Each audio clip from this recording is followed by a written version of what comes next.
बिस्मिल्लाहिर्रहमानिर्रहीम। अस्सलामु अलैकुम। मेरा नाम है ख्वाजा मोहम्मद उमर और आप देख रहे हैं कारमेट पीके। ऑन माई बैक आप देख रहे हैं मित्सुबिशी पेजेरो 1994 मॉडल। ये गाड़ी बहुत ख़ास है। ऑफ कोर्स हमारे चैनल पे आई है तो ख़ास ही होगी, तभी लेके आए हैं। और इस गाड़ी के बारे में बताने के लिए बहुत कुछ है। वीडियो अंत तक आपने ज़रूर देखनी है। हल्का फुल्का सा आपको एक ऑनर्स रिव्यू भी देखने को मिलेगा, क्योंकि ऑनर के पर्सपेक्टिव से भी हम इस गाड़ी को जानने की कोशिश करेंगे। इसकी अगर आप इंटीरियर, एक्सटीरियर और इसकी हालत देखेंगे तो प्रिस्टीन कंडीशन में ये गाड़ी इस वक्त मौजूद है। तो अगर आप भी शौकीन हैं पेजेरोस के तो definitely this video is worth watching to watch till the end. और इसी खुशी में अगर अभी तक आपने कारमेट पीके को सब्सक्राइब नहीं किया, make sure you do it, ताकि इसी किस्म की इंटरेस्टिंग वीडियोस आपको देखने को मिलती रहे। चलिए बुलाते हैं जी गाड़ी के ऑनर को, डॉक्टर रोहान। इनसे मिलते हैं और इस गाड़ी के बारे में मज़ीद इन्फॉर्मेशन इनसे हासिल करते हैं। अस्सलाम वालेकुम। वालेकुम सलाम। डॉक्टर साहब कैसे हैं आप? अल्लाह का शुक्र, खैरियत। अल्हम्दुलिल्लाह। अच्छा डॉक्टर साहब, ऑफ द कैमरा तो हमारी गपशप हुई इस गाड़ी के बारे में। सबसे पहले डिसीजन आपका, why were you looking for? जैसे कि आपने बताया कि मैं बड़ी गाड़ी की सीन में था, मिली कैसे, कहाँ से ली और क्या सीन हुआ था वो बताइएगा। अच्छा, जब मैं गाड़ी देखने के लिए निकला था तो बेसिकली मैंने अपने एक अंकल से कांटेक्ट किया मुजफ्फराबाद में। अच्छा, I was looking for a 93 94 पराडो। ठीक है, लेकिन जब हम वो गाड़ी देखने के लिए गए तो ये गाड़ी वहाँ पे खड़ी थी ठीक है, और he knew about the history of the car कि ये गाड़ी मैकेनिकली बहुत साउंड है। सही, तो वो फिर हमने परचेज डिसीजन चेंज किया और हमने लैंड क्रूज़र के बजाय ये पेजारो ले ली। और उसके काफ़ी ज़्यादा एडवांटेज भी हुआ है कि it is far more comfortable and luxurious than the land cruiser. अच्छा, दैट्स माय ओपिनियन। अच्छा, वो यू मे डिफर, ठीक है। अच्छा, तो फिर जब आपने ले ली उसके बाद उस वक्त थी किस कंडीशन में और आपने क्या क्या खिदमतें इसकी की लेने के बाद? उस टाइम मैकेनिकली तो ये बड़ी अच्छी कंडीशन में थी। ठीक एक है, जो इसका मैकेनिकल इशू था कि इसका टर्बो वर्किंग नहीं था, ठीक तो है, वो मैंने इसको री इंस्टॉल करवाया। सही, उसके अलावा ये कंपाउंड पॉलिशिंग वगैरह इसकी करवाई है, न्यू टायर्स इंस्टॉल किए थे। ठीक है, बाकी कार की बड़ी डिटेलिंग की थी मैंने सही, रावलपिंडी से। ठीक है। तो उसके बाद ये इस कंडीशन में आ वो गई मैं है। गाड़ी अब चेक भी कर रहे थे हम, तो यूं लग रहा था कि ये अभी अभी शोरूम से निकल के आई है उस कंडीशन में, स्पेशली फ्रॉम द इंटीरियर।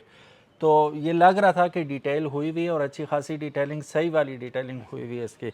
इसका जो आउटसाइड है इस पर कोई पेंट वगैरह का या टचिंग वगैरह का सीन तो नहीं था? देखिए ये 1994 मॉडल है, मेरे हिसाब में जितनी मैं गाड़ियों को समझता हूँ तो एज सच कोई मेजर पेंट वर्क नहीं हुआ हुआ। सही, क्योंकि आप देख सकते हैं कि ये हुड में और रूफ में फेड हुआ हुआ है और नीचे ये एग्जैक्टली, ओरिजिनल पेंट है। एग्जैक्टली, जो साइड्स हैं ये कंपाउंड, हैवी कंपाउंड की वजह से ये इतनी अच्छी कंडीशन में है। सही, मे बी एक लेफ़्ट बैक साइड पे या लेफ़्ट फ्रंट फेंडर में थोड़ी सी टचिंग है मेरे मुताबिक।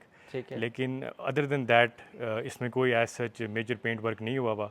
और इनसाइड ये मतलब जो है ना ओरिजिनल पेंट में सिंस 1994 इसकी जो सील टू सील वो जेन्युइन है। ठीक है। और अंदर भी आप जब चेक करेंगे तो कोई पेंट वर्क नहीं हुआ हुआ। मेरा नेक्स्ट क्वेश्चन यही होने वाला था कि how about the accidental condition के हुई तो नहीं है, कभी नहीं लगी नहीं, तो नहीं है गाड़ी? डेफिनेटली बिल्कुल भी नहीं। Seal to seal genuine seal है टू ये? सील जेन्युइन है। ठीक है। माइलेज क्या आप एक्सपेक्ट कर रहे थे इससे, क्योंकि आप कह रहे हैं कि हम सरप्राइज हो गए थे ये लेके कि यार ये तो ज़्यादा कंफर्टेबल भी है। What about the mileage, mileage क्या दे अच्छा, रही थी? माइलेज ये लॉन्ग पे यानी कि जब मैं इस्लामाबाद से एबटाबाद आता हूँ सही, तो इट गिव्स 13 किलोमीटर पर लीटर। ठीक है, लोकल में मैं जब कुछ अर्सा इस्लामाबाद में था और मेरे पास ये गाड़ी थी, इट वाज गिविंग अराउंड 10। ठीक है, एबटाबाद में क्योंकि ट्रैफिक बहुत ज़्यादा है, बड़ी कंजेशन है, तो गर्मियों में क्योंकि with AC it was giving 6.5। अब पिछले एक महीने से मौसम बेहतर हो गया तो इट्स गिविंग मी 8.5। ठीक है। 2 किलोमीटर का फ़र्क 2 पड़ गया किलोमीटर का फ़र्क विदाउट पड़ा एसी। है विदाउट एसी। तो ये जो आप 13 14 बता रहे हैं ये विद एसी है लॉन्ग नहीं, पे? ये विदाउट एसी था क्योंकि मैंने सर्दियों में ट्रैवल किया था। ठीक हो गया। तो so far how this vehicle is treating you, are you happy with your choice और what? Yes, I am very happy. जो इस गाड़ी को लेने का मकसद था वो पूरा हुआ है। सही, I have enjoyed the ride of retro SUVs जो हैं, ये ठीक है, 90s की क्लासिकल एसयूवीज़ हैं, सही। तो उसको मैंने पूरी तरह एंजॉय किया है। और स्पेशली ये जो हमारे एबटाबाद मानसरा में ना, इनकी एक अलग रोड प्रेजेंस है जो 90s की व्हीकल्स हैं। हम हमारे लोकल ज़बान में ऊँट कहते हैं ना, इसकी ऊँट है सही। एग्जैक्टली। हाँ जी, वो इस उसकी गाड़ी में उठ बड़ी बैठा हो अच्छी है। तो वो कहते हैं यार सही ऊँट है इस गाड़ी की, कि पता चलता है यार किसी हैवी और बड़ी गाड़ी में जा रहे हो। और स्पेशली अगर गाड़ी हो साउंड मैकेनिकली भी और एक्सटीरियर वाइज भी, तो ना सिर्फ लुक्स अच्छी होते हैं बल्कि जो चलाने वाला होता है वो भी वो पूरा उसके लेयर से फ़ायदा उठाता है। इंटीरियर देखते हैं, बंदे का दिल करता है ना गाड़ी में बैठने का, नीट एंड क्लीन। और बिल्कुल फ्रंट भी अगर आप देखें, इसका कॉकपिट देखें, बिल्कुल नीट एंड क्लीन। अच्छा, रेट्रो होने के बावजूद ये आपको यूँ लगता है कि बिल्कुल नई नवेली गाड़ी है ये। बैक पे भी हम देखते हैं सीट्स, और जिसने भी काम किया इसका बड़े अच्छे तरीके से किया।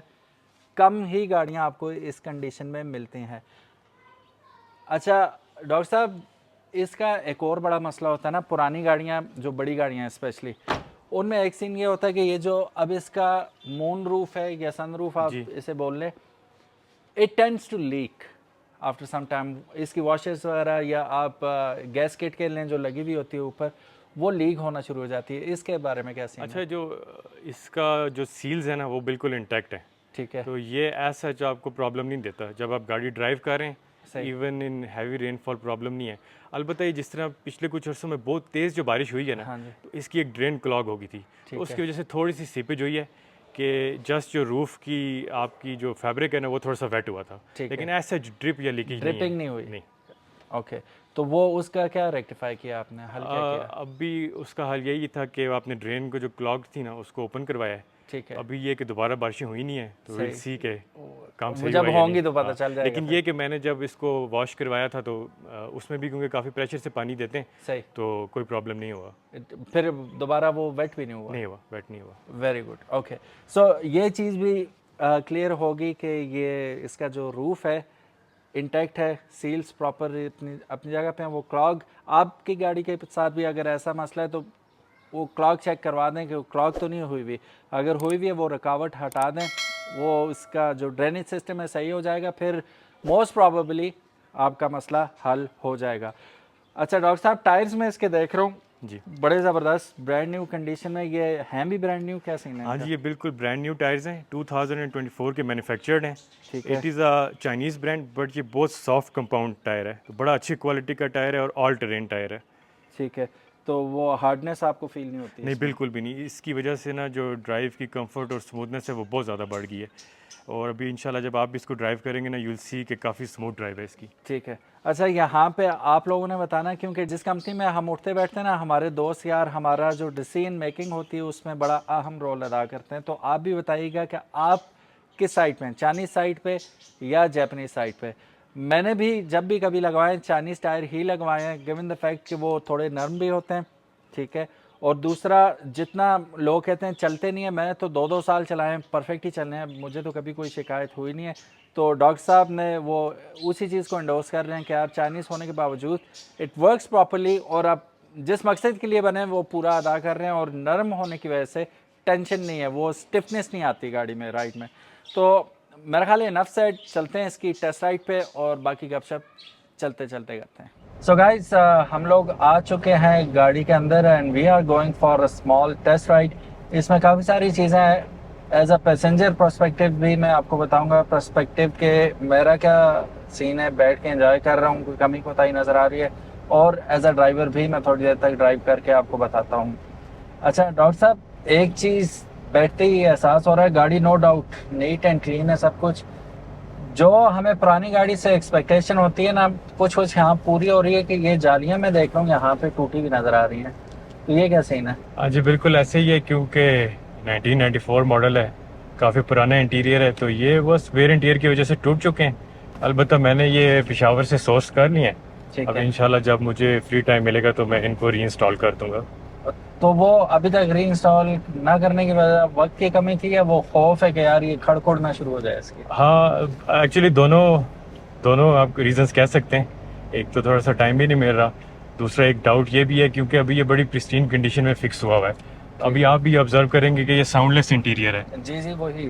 तो वो भी मेरे जहन में है कि कहीं इसकी वजह से जो डैशबोर्ड है उसमें आवाज़ ना आना शुरू हो जाए, फिर क्वालिटी ऑफ राइड मज़ा नहीं देती उस तरह। ठीक है, अभी तो ये बिल्कुल साउंड है, बिल्कुल नाइस एंड क्लियर। इसकी ना सिर्फ ये इंटैक्ट है, बल्कि चूं चरान जो होता है ना पुरानी गाड़ियों में, चूं चूं चूं, वो कोई आवाज़ आपको नहीं आ रही। कैबिन बिल्कुल खामोश है। अलबत्ता बीइंग अ डीजल इंजन, वो आपको शोर तो आएगा डीजल इंजन का। बाकी वो लोग जिनको मैनुअल पसंद नहीं है, this one is automatic variant. और शायद कहीं आपको लगा हो कि माइलेज ये थोड़ी कम दे रही है, उसमें एक कल्प्रेट इसका ऑटोमेटिक गियर बॉक्स भी है, जिसकी वजह से ऑटोमेटिक में वैसे भी हमें पता है कि माइलेज आपको एज सच मैनुअल के मुकाबले में इतनी अच्छी नहीं मिलती। अच्छा डॉक्टर साहब, इस पे लंबा सफ़र अभी तक कहाँ का किया आपने? इस पे मैं इस्लामाबाद जा चुका हूँ 2 दफ़ा। यानी और- मोटरवेज का ही हाँ किया? जी, नहीं, मैं यहाँ से मुजफ्फराबाद भी जा चुका हूँ इसमें 3-4 दफ़ा। ठीक तो है। वो थोड़ा हिली एरिया है। जी जी जी। तो तो उसमें क्या डिफरेंस है आपके, कैसे बिहेव करती है? मोटरवेज पे तो ऑब्वियसली नाइस बिहेव करेगी, how about the off roading stuff जो आपने किया इस पे? वो ऑफ रोडिंग वैसे कह ही सकते हैं, जैसी रोड की कंडीशन है। जी। लेकिन ये कि हम काफ़ी कंफर्टेबल गए हैं और बिल्कुल भी आप इसमें अंडर पावर फील नहीं करते, क्योंकि काफ़ी चढ़ाई और उतराई वाला रास्ता है। सही। तो बड़ा अच्छा एक्सपीरियंस था और मैं यही एसी ऑन करके गया था। इसमें यह कि इसकी जो साउंड इंसुलेशन है वो भी बड़ी अच्छी है, सही। बाहर से इतना शोर भी नहीं आता, तो आप इंजॉय करते हैं फिर इसकी ड्राइव को। सही। अभी दूसरी गाड़ी आपकी मीरा है मेरा ख्याल है, हाँ जी, बिल्कुल। तो मीरा पे बैठ के कैसा लगता है फिर इससे उतर के? जब मैं इसको चलाऊँ तो यकीन माने कि नहीं दिल करता उसको चलाने का। सही। लेकिन एबटाबाद की जैसी ट्रैफिक है और कभी ऐसे एरिया में जाना हो जहाँ पे आपको पता है कि स्ट्रीट्स नैरो हैं, मोस्ट ऑफ द एबटाबाद में ऐसे ही है कि गलियाँ बहुत तंग हैं, जी तो जी। फिर मुझे यूज़ करनी पड़ती है। हाँ वो, और दूसरा फिर स्मार्ट चॉइस भी है ना कि अगर हाँ। मीरा है आपके पास तो विद इन द सिटी तो वो बहुत अच्छी गाड़ी है उसके लिए। और स्पेशली ये जैसी गलियां हैं एबटाबाद की, उनके लिए तो one of the best option है वो। ऑल्टो होगी, मीरा होगी, ये ऐसे। बहुत अच्छी गाड़ियां हैं। अच्छा कोई मेजर काम निकाला है अभी तक इसने 8-9 माह में? नहीं, अल्हम्दुलिल्लाह, अल्लाह का शुक्र है, कोई भी मेजर काम इसने नहीं निकाला। जब मैंने ये परचेज़ की थी तो बस मैंने इसके कुछ वो बुश वगैरह चेंज किए थे, ठीक है। और जो रेगुलर आपका होता है ऑयल चेंज वगैरह, ठीक है। और साथ मैंने टर्बो के इसका इंस्टॉल किया था। अच्छा पुरानी गाड़ियों के रोले भी बड़े पुराने पुराने होते हैं, ऐसे। पार्ट्स वगैरह नहीं मिलते, तो यहाँ पे क्या सीन है? अच्छा, इसके पार्ट्स की अवेलेबिलिटी एबटाबाद में तो नहीं है, अच्छा, अलबत्ता ये पिंडी से आपको इजीली अवेलेबल है। बड़े शहरों से मिल बड़े जाते शहरों से मिल जाते हैं और पेशावर से भी मिल जाते हैं। हैं। ठीक। तो पेशावर तो मेजर मार्केट है ना, जी, वो हर किस्म की गाड़ी का सामान आपको एग्जैक्टली। पिंडी और पेशावर दोनों से मिल जाता है। एबटाबाद में आपने ऐसी गाड़ी रखनी है तो दिल गुर्दा मजबूत करके ही रखनी होती है, क्योंकि क्योंकि एक तो मशीन है, पता नहीं चलता, ऊपर से पुरानी मशीन है, तो हर वो तलवार सर पे लटकी रहती है बंदे की, तो यहाँ से पार्ट्स मिलने, सोर्स करने बड़ा मुश्किल हो जाता है।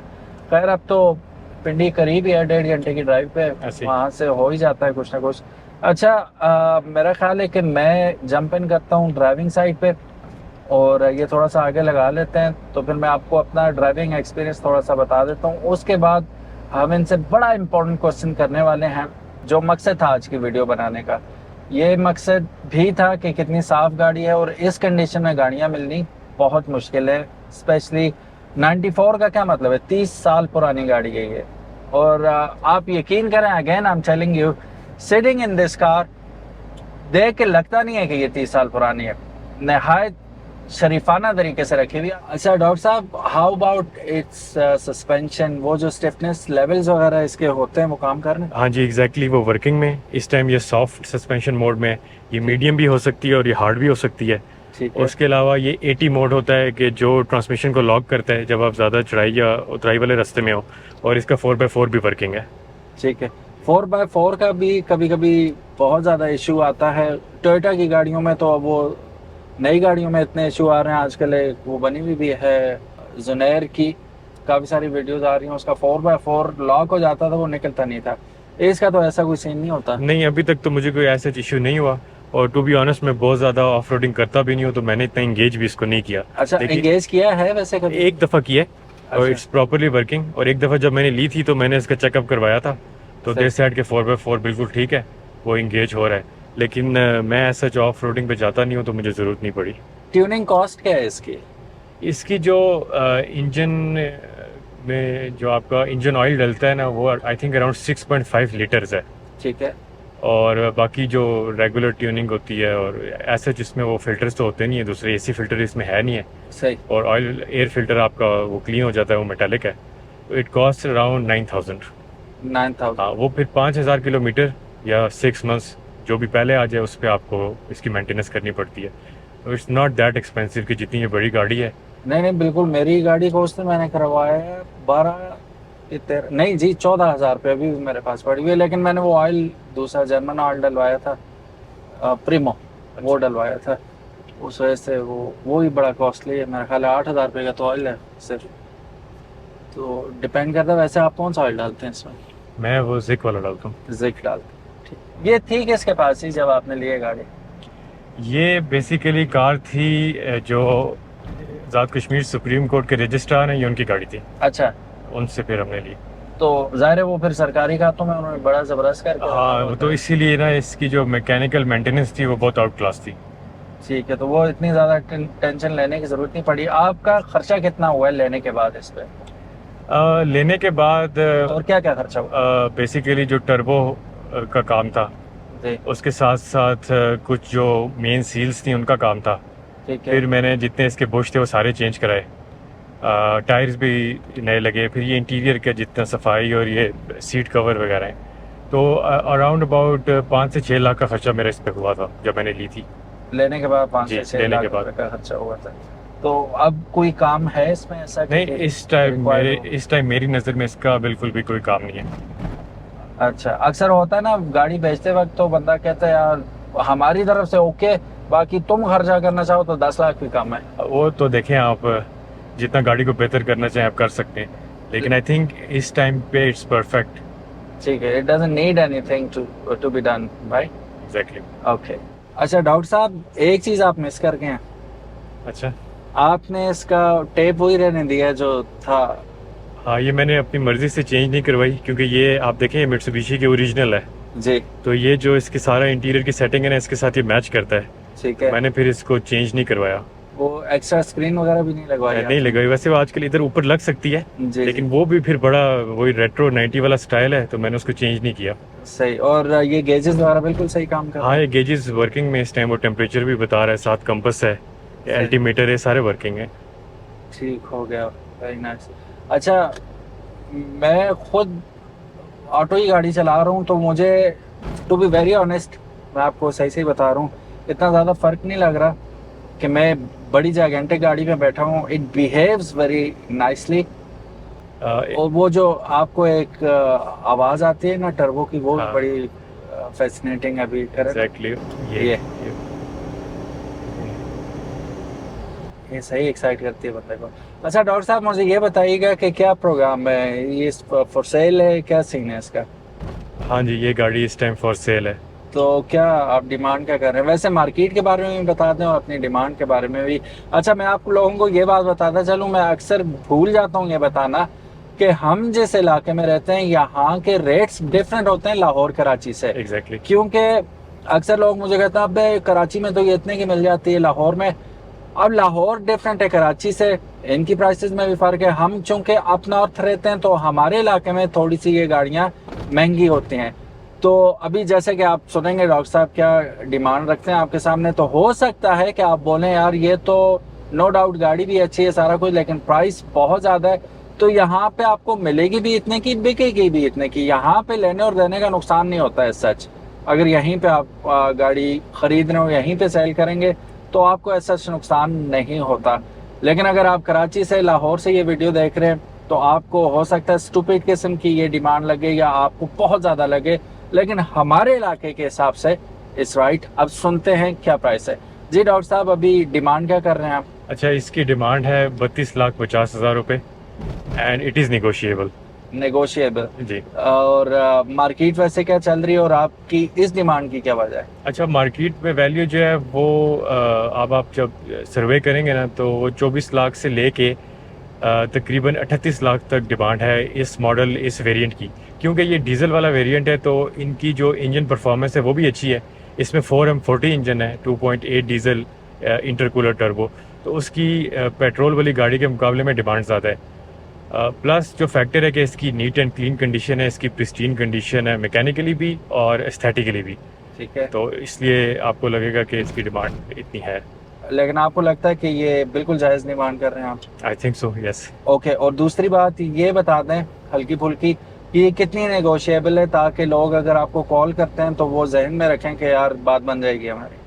देखिए स्लाइटली निगोशिएबल है, Slightly. बहुत ज़्यादा ड्रास्टिक चेंज तो नहीं आ सकती, लेकिन ये ऑन द स्पॉट जब डील होती है तो फिर ही उस टाइम जो बनता है एग्जैक्टली बंदे का, ठीक होगा, मौके पे मुनसर करता है। बिल्कुल ठीक है, वो आप मौके पे आएँ, गाड़ी चेक करें, ठीक है, अगर आपके दिल को लगती है तो गो फॉर इट। जाते जाते आपके जहन में सवाल होगा कि ये रजिस्टर्ड कहाँ की है, तो this is registered in Muzaffarabad.